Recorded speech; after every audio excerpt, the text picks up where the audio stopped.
Bonjour à toutes et à tous. Dans cette vidéo, nous allons voir comment calculer des intégrales de fonctions à valeur complexe.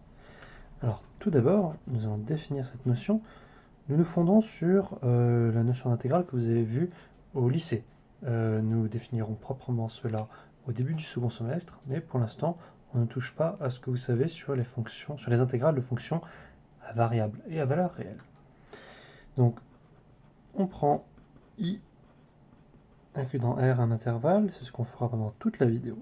On ne se place que sur un intervalle. On prend f, une fonction qui va de i dans c, continue. Et on définit pour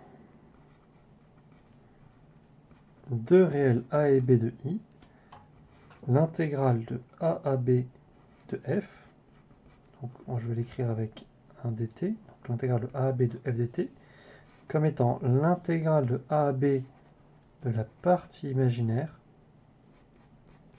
de f, plus i fois l'intégrale de a à b de la partie imaginaire de f. Donc on définit l'intégrale séparément sur les parties réelles et imaginaires. Ce qui est bien défini car vous, c'est dans votre cadre. Le cadre que vous connaissez, c'est l'intégrale d'une fonction continue. Et l'on a bien deux fonctions continues que l'on intègre sur un intervalle. Au niveau de la notation, ceci, on l'écrit parfois, quand on a des fonctions, intégrale de a à b de f. Le f de dt, c'est surtout quand on travaille avec une expression. On peut remarquer immédiatement que la partie réelle de l'intégrale de a à b de f, c'est ceci, et donc c'est l'intégrale de a à b de la partie réelle de f. Je rappelle que la partie réelle de f, c'est la fonction qui à t donne la partie réelle de f de t. Pareil pour la partie imaginaire. Donc on a ce type de relation qui arrive immédiatement par définition. Alors, la grande différence par rapport à la notion d'intégrale réelle, c'est que il n'y a pas d'interprétation de l'intégrale en termes d'air. Ça n'a aucun sens pour les intégrales à à valeur complexe. Pardon. Mais sinon, vous avez exactement les mêmes règles de manipulation. Alors, lesquelles sont-elles? Eh bien, vous avez la relation de Chasles est vraie, est toujours vraie. Il suffit de la vérifier sur les parties réelles et imaginaires, c'est immédiat.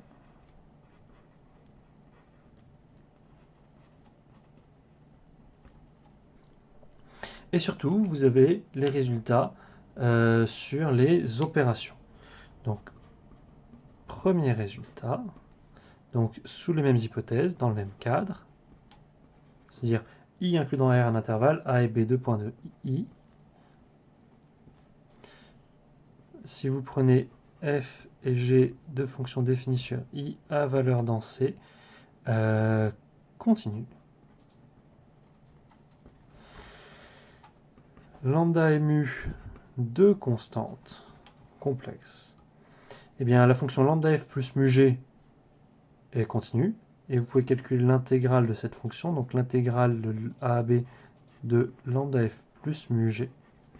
Donc quand on intègre, on peut factoriser les constantes et scinder chaque fois qu'on a une somme, ou une différence aussi. Donc c'est ce qu'on appelle une propriété de linéarité. Donc ça fait lambda intégrale de a à b de f plus mu intégrale de a à b de g. Donc ça c'est le type de propriété que vous connaissez. Pour démontrer cela, il suffit de revenir aux définitions sur les parties réelles et imaginaires. Alors, si on travaille là-dessus, on aurait deux objets à introduire pour f, pour g, pour lambda, pour mu, ça ferait 8 objets, ça serait un peu lourd. Donc, on va faire deux démonstrations. D'abord pour le produit par une constante, puis pour la somme. Donc, moralement, on fait d'abord mu égale 0, puis après on fait lambda égale mu égale 1. Donc, on écrit donc avec alpha qui est la partie réelle de lambda, bêta la partie réelle, la partie imaginaire de lambda, pardon, A la partie réelle de f, B la partie imaginaire de f, on calcule l'intégrale de A à B de lambda f. Donc c'est l'intégrale... Ah, c'est pas une bonne idée de faire A à B. Donc je vais appeler ça... Oups là. Excusez-moi, erreur de notation. Donc C et D. Bon, je n'ai pas le droit d'appeler A et B les parties réelles imaginaires vu que c'est déjà des bornes de l'intégrale. Donc l'intégrale de A à B de alpha plus I bêta fois C plus ID. Donc alpha C moins bêta D plus I fois alpha D plus bêta C. Donc par définition c'est l'intégrale de A à B de alpha C moins bêta D plus I fois l'intégrale de A à B de alpha D plus bêta C. Mais alpha et bêta sont des constantes réelles.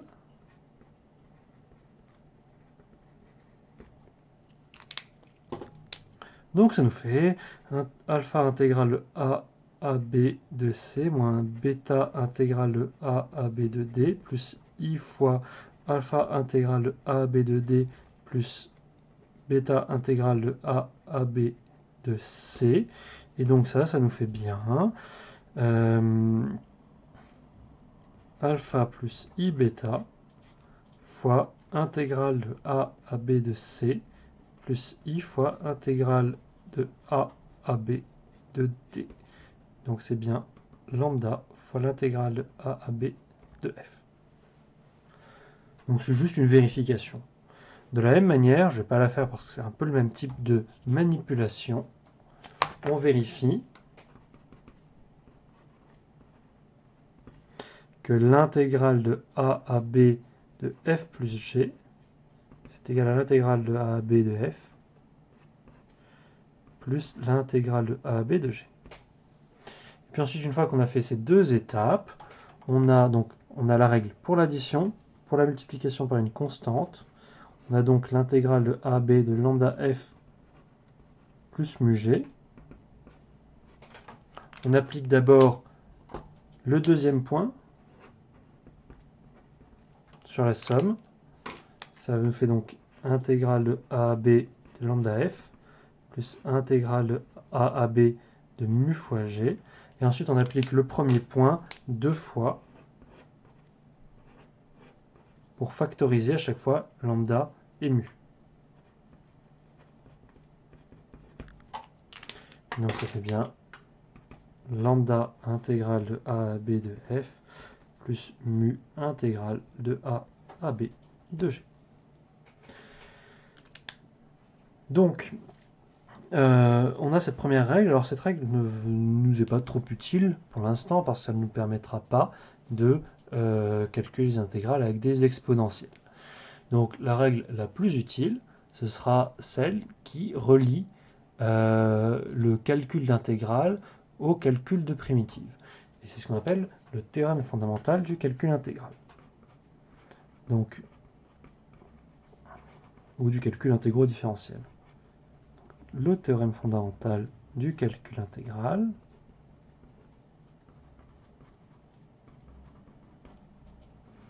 c'est celui qui vous dit que vous pouvez déterminer une primitive en calculant une intégrale.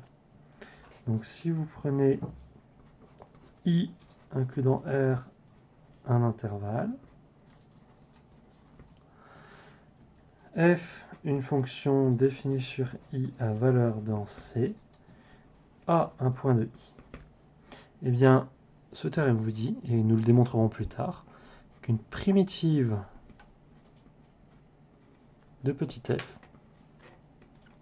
c'est la fonction définie sur I à valeur dans C et qui a un réel x associe l'intégrale de A à x, je vais l'écrire f de t dt. On pourrait aussi écrire intégrale de A à x de f. Donc, ce théorème vous explique que en primitivant, et en faisant varier la borne haute, vous obtenez, pardon, en intégrant et en faisant varier la borne haute de l'intégrale, vous obtenez une primitive. Alors c'est pour les fonctions continues, et nous verrons ce qui se passe quand on a des fonctions non continues au second semestre. Ce théorème, nous ne le démontrons pas, mais nous pouvons voir qu'il nous donne comme corollaire le résultat qui vous permet de calculer une intégrale avec un crochet, une différence de primitive. Donc, si vous prenez I inclus dans R un intervalle, petit f et grand F, deux fonctions définies sur I à valeur dans C, telles que grand F est une primitive de petit f. Si vous prenez A et B dans I, alors l'intégrale de A à B de f, c'est donc grand F de B moins grand F de A. C'est ce que l'on note aussi comme le crochet, avec une notation de crochet. Donc le crochet de grand F de T, pour T entre A et B. Bien sûr, ça on peut le noter parfois l'intégrale de A à B de petit f, et ça on peut le noter le crochet de grand F entre A et B. Ce que je vous conseille fortement, c'est dès que vous avez une variable à l'intérieur du crochet, de la rappeler au moins dans une des deux bornes, parce que ça vous évitera des confusions quand vous aurez plusieurs variables ou une variable et des constantes fixées à côté. On peut démontrer ce corollaire à partir du théorème fondamental. Ça c'est simple, on va le faire. Donc, ce que l'on voit, donc on démontre, c'est que par le théorème fondamental,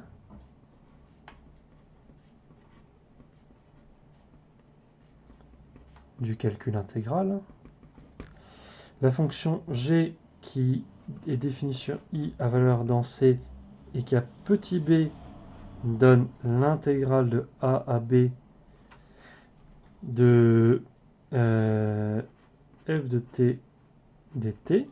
Ceci c'est une primitive de petit f.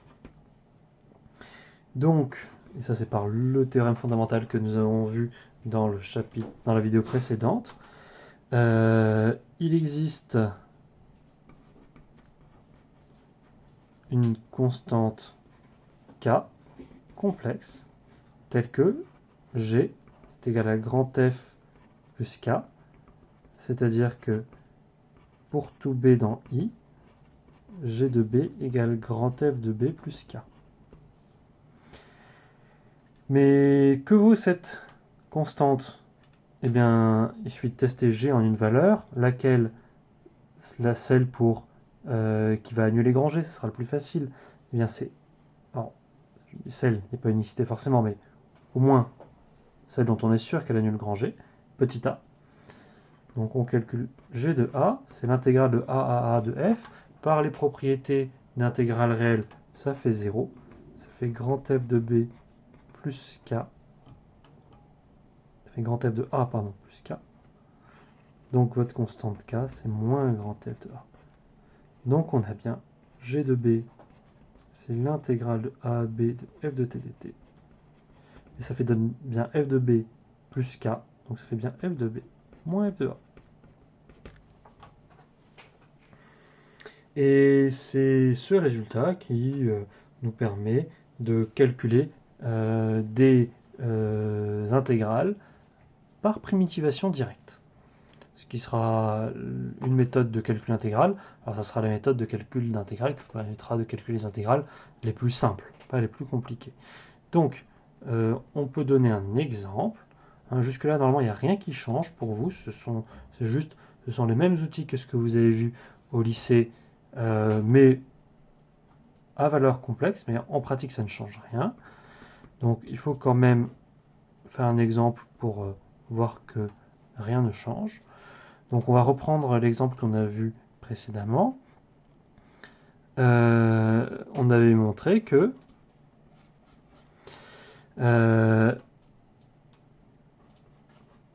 Quand on dérive 1 plus i exponentielle de 1 moins i fois x, eh bien, on obtenait 2 exponentielle de 1 moins i fois x.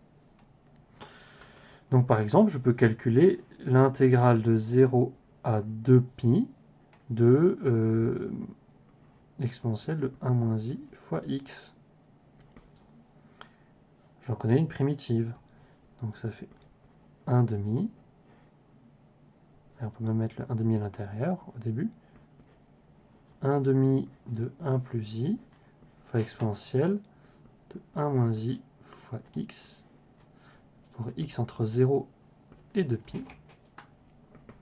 Donc ça vous fait 1 plus i sur 2 fois exponentielle de 1 moins i fois 2pi moins exponentielle de 0, c'est-à-dire 1. Et puis exponentielle de moins 2i pi, cela fait 0, 1. Pardon. Donc ça vous fait 1 plus i sur 2 facteur de exponentielle de 2pi moins 1. Tout simplement. Alors en soi, ce calcul n'est pas forcément très, comment dire, pas forcément passionnant, mais comment est-ce que nous allons l'utiliser?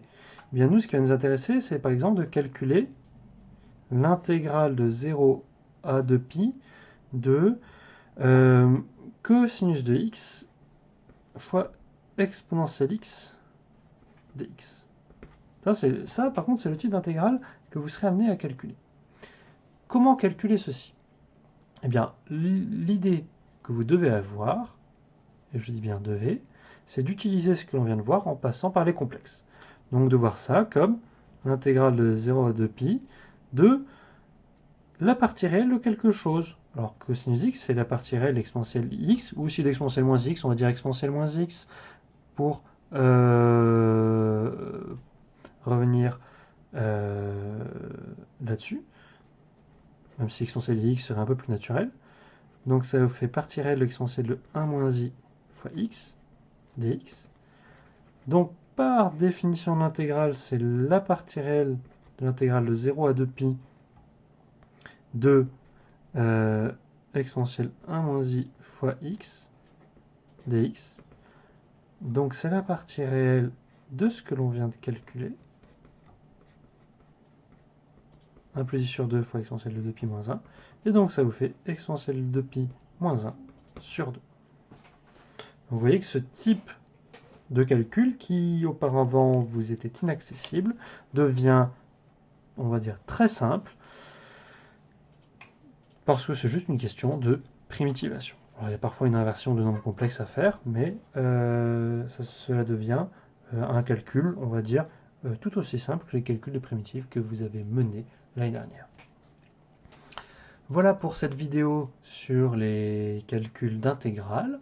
Dans les vidéos suivantes, nous allons voir de nouveaux outils de calcul d'intégrale.